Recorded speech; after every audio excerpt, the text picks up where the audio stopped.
اليوم نحكي لكم عن قصة ياقوت الدهان، هذا الشاب السني اللي التقى بالإمام المهدي عجل الله فرجه.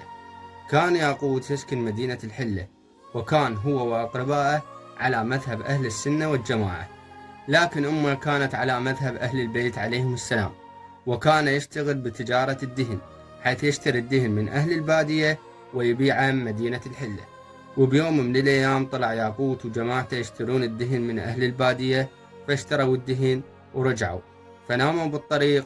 وبالصباح الجماعة اللي ويا ياقوت قعدوا وقرروا يكملون مسيرهم، لكن ياقوت بقى نايم ورفض يقعد بسبب التعب، فكل ما قعدوه يرجع ينام، فتركوا بالمكان وكملوا مسيرهم.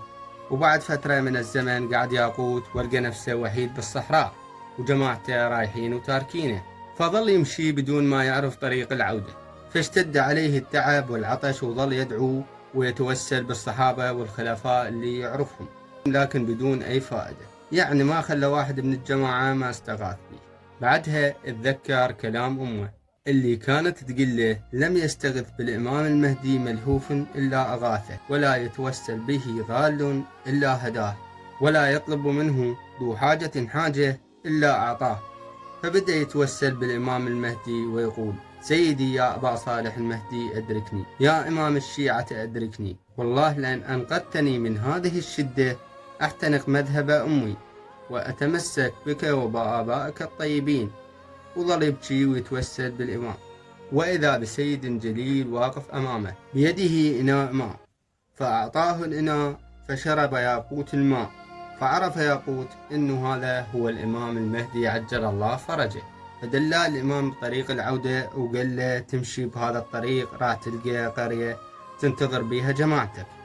فطلب ياقوت من الإمام أن يوصله المكان القرية، فقال له الإمام: في هذه الساعة استغاث بي مئات من المحبين والشيعة، فأريد أن أذهب إليهم وأغيثهم وأنقذهم كما أنقذتك من هذه الحالة والشدة. وبعد هذه اللحظة غاب الإمام عن أنظار ياقوت، فبدأ ياقوت يمشي حتى وصل القرية، فوصل مسجد القرية وصلى وانتظر جماعته بالمسجد. ولما وصلوا جماعته اللي تركوا بالصحراء تعجبوا من وصول ياقوت قبلهم، فقالوا له: شلون وصلت قبلنا وإحنا تركناك نايم بالصحراء؟ فياقوت ما قال لهم شيء، وظل يصلي ويدعي.